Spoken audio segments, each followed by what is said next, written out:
Yeah, my name is Knowledge Nyamoka, and I'm 45 years of age. And before I came to work at Cecil Kop as a manager here, I was also a councillor of the city of Mutare. And as a councillor, I was also interested, and I was in the committee where we used to conserve these trees and the nature around.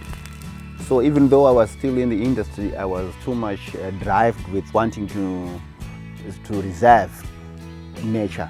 So I was again a member of Cecil Kop, though I wasn't yet working here. My name is Mike Hitchman, born in Zimbabwe. I've held various posts in the local committee, and I've held the post of national president for the organization that holds the lease on this reserve, which is called Wildlife and Environment Zimbabwe.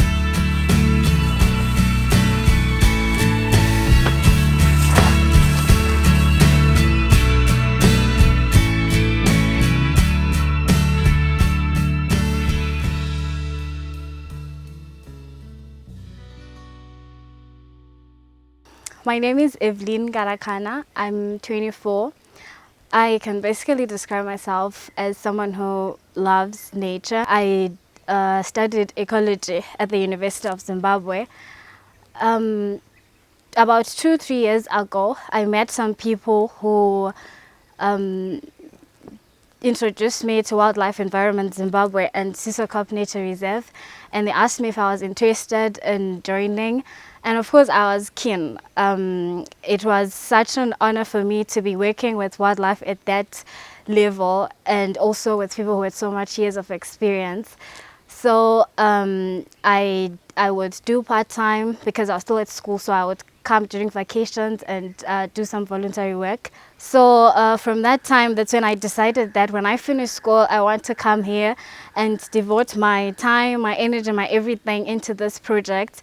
I don't want for there to be a situation whereby after 10-20 years come back here with my child and just look at a destroyed, destructed environment and think back I could have done something.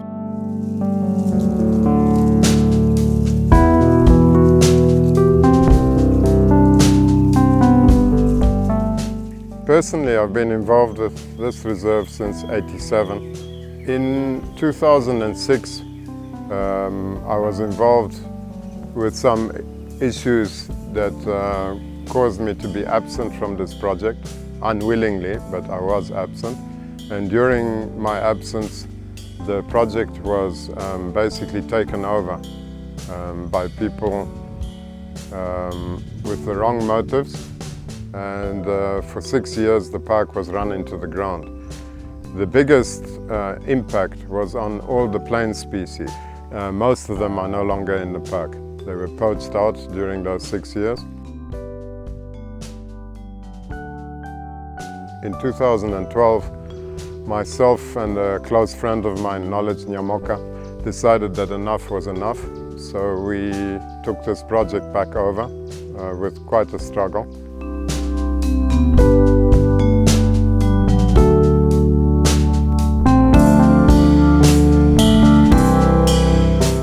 It was nice in kicking Cecil Kop. There was a lot of animals, and we used to enjoy during that time.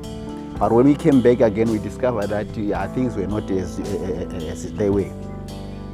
Then we regrouped that the old members who used to run Cecil Kop should actually come again and put their heads together to actually try and make it look what it was before, because we used to have even rhinos were used to be seen in here.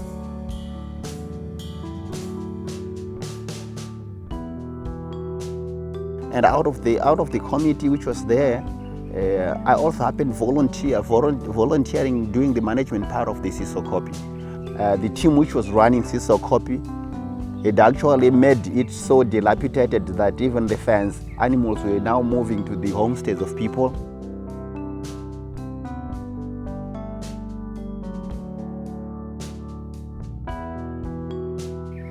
Now we've got game guards, we are here scouts. We're trying all our best, but we are having a very big challenge because, you know, We normally survive from people who comes in here wanting to see animals. But if we have got nothing to show them, like we don't have enough animals now, it's not up to date, so less people will come.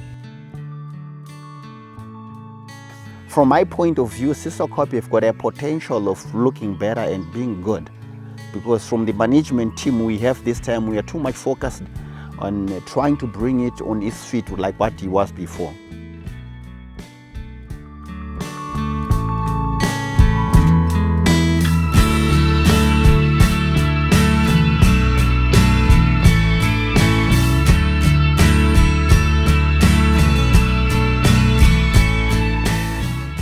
Myself and all other committee members are voluntary, and we do not get any payment. I occasionally can claim fuel, but that's rare that I can do so, because usually the funds are committed for other matters. The staff get paid, but the salary scales at which we pay, while legal, are not high enough for the responsibility that they have.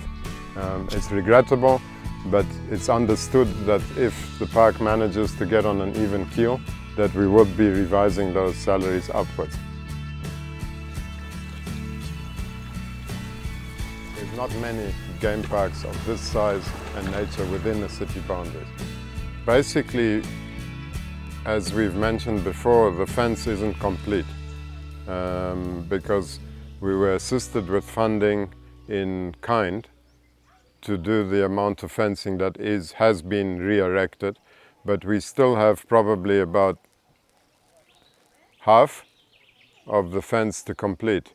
Our elephant have learned that they can actually walk through the park around the perimeter fence that has been newly erected, and then go through the minefield and into Mozambique and into the maize fields.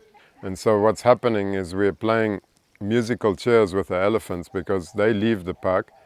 They then get herded back into the park. We have to drop the fence on the Mozambican side. Then once they're in the park, they immediately scoot off and begin what I think could be up to a 50-kilometer trip, all the way back and down the hills into Mozambique, and they're going quite far. The people that came today, who are Mozambicans, told me that the elephants had reached near a village which is probably about 8 to 10 kilometers into Mozambique. Não. Foi hoje isto. Foi hoje, quando nós chegamos para cortar. Já haviam Vimos que isto foi roubado. Mas os elefantes entraram. Mas já estavam aqui dentro. Mas os elefantes, para chegar aí, entraram em Por lá, porque já passa quase uma semana e meia. Quando estão lá no Moçambique. At the moment, our backs are against the wall because we don't have the funding to complete the fence, and we need to do that as a matter of urgency. We have to look at restocking the reserve with species that used to be here. So number one on our list is definitely the completion of the electric fence.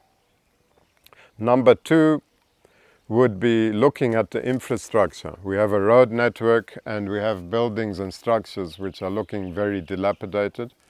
Next in line would be then the construction of bomas for various species of animals. We would then launch a campaign of rescuing animals that have been basically abandoned after land invasions that took place over the past years in this country.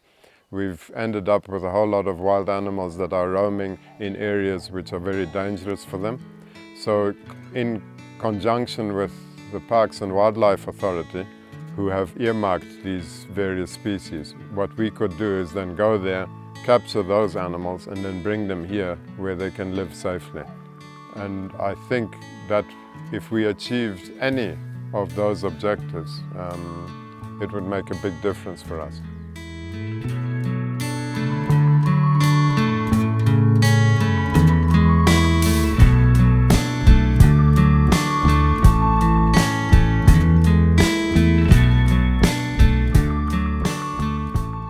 I wish to see the park flourish. I wish to see it get to that point where it's safe for plants and for animals to be in the park. It's important for them, and it's also important for it to be a platform where people can come and do some educational tours. I believe that if you educate the community, that's like the best way of making sure that the wildlife is conserved.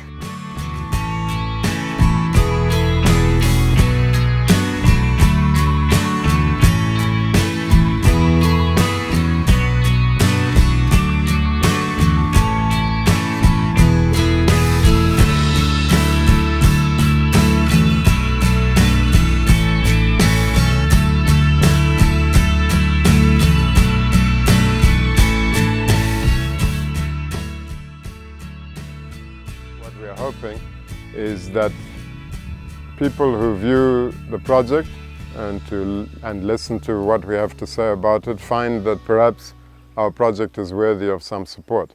And if they feel that way, we would be extremely grateful for whatever amount they're prepared to part with. We would then report back photographically and with videos to show them how the money is being spent and how the project is progressing.